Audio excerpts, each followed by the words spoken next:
بسم اللہ الرحمن الرحیم۔ امام سلطان محمد شاہ سے جڑا ایک قصہ۔ امام سلطان محمد شاہ کو آم بہت پسند تھے۔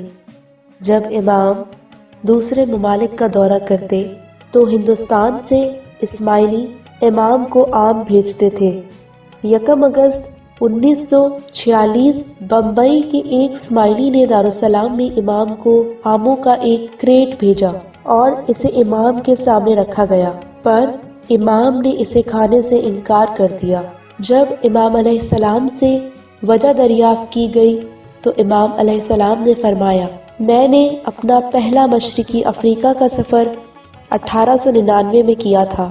روانگی سے پہلے میں پونا میں اپنی والدہ سے اس دورے کے لیے اجازت لینے گیا تھا۔ انہوں نے مجھے اجازت نہیں دی۔ جب میں نے بہت اصرار کیا اور کہا کہ میرا دیدار کے لیے افریقہ جانا بہت ضروری ہے تاکہ میں اپنے پیروکاروں کی رہنمائی کر سکوں، اس کے باوجود میری ماں نے مجھے جانے کی اجازت نہ دی۔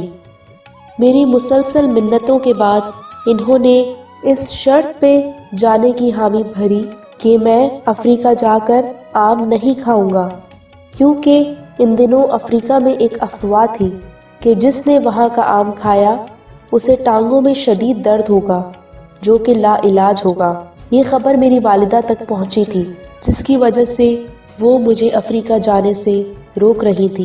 میری والدہ نے کہا کہ وہ مجھے افریقہ کے دورے کی اجازت دے دیں گی، بشرطیہ میں ان سے وعدہ کروں کہ میں افریقہ کی سرزمین پر آم کبھی نہیں کھاؤں گا۔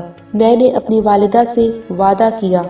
پھر امام علیہ السلام نے فرمایا، میری والدہ 1938 میں 8 سال پہلے فوت ہو گئی اور میں نے ان کو 47 سال پہلے وعدہ کیا تھا۔